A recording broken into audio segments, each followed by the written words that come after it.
Hello everyone, welcome to our channel, and let's see how you can play games that your friends own on Steam without buying them yourself. You can borrow them through the authorized library sharing feature.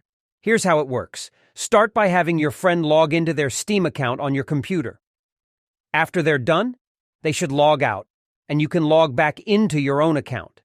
Access the Steam client and open the Settings section. Navigate to the Family tab within the Settings.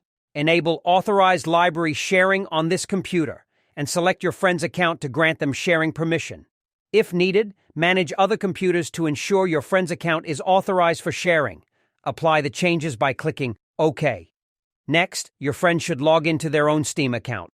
From their account, locate the game they want to share and click the Borrow button.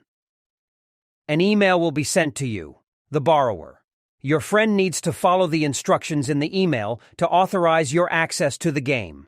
Once authorized, you can find the borrowed game in your Steam library and enjoy playing it, even if you haven't purchased it. I hope this video was helpful. Make sure to hit the like button and also subscribe to our channel for more helpful videos.